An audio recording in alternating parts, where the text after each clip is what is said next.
The island of none, this being where I sit, all alone by myself, I am distanced from all.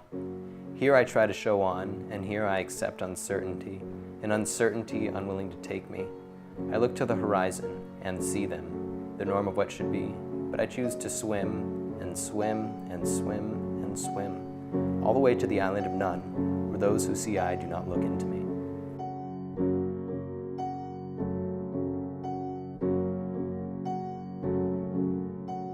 That poem was written when I was in a class with a lot more freshmen and sophomores than me. I was a junior at the time, and I just felt like such a bubble. Like, remember I said I'm in Calabasas, which is a bubble. I felt like I was in a bubble within a bubble. These people seem to look at me as this two-dimensional being, even though I try to perceive everyone as three-dimensional, because everyone deserves to have that much respect. And I don't know.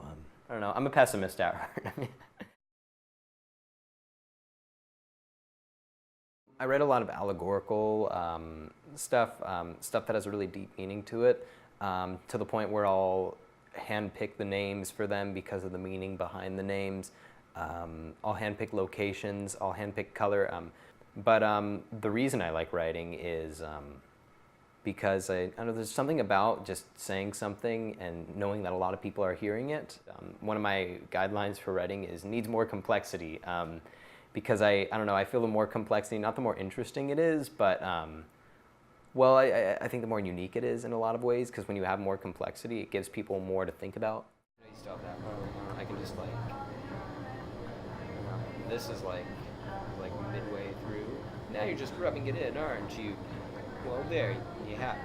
Well, there you have it. Oh, that's a typo. That's the end of Act 2. Act 3, that's where it gets real steamy and crazy. Oh, here's a picture. This is a shot I wanted. I drew a picture of it. And then I wrote over it by mistake when it was dark. And I wrote, I must start writing while I'm here because there's a lot of stuff I need to write. And I haven't really written any of it. Some pages just film idea, and a woman buttoning a man's shirt. And like, whoa, that's stupid. You have to have a reward, $5 reward if I lose this and you find it. Not if you take it from me and give it back.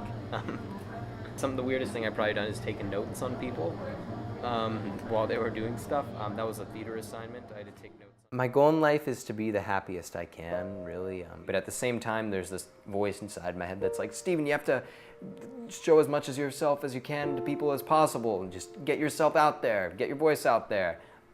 Which is why I make my allegorical stuff, because I feel there's a lot that needs to be said that isn't being said. But there's also a part of me that says, Steven, ignore everything and move to Alaska and just neglect all of civilization. This poem is called Around Me I Am Tortured. Looking at all of those who surround me, I see happiness which they know.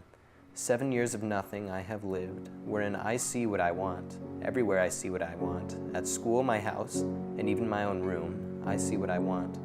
But I never touch what I want.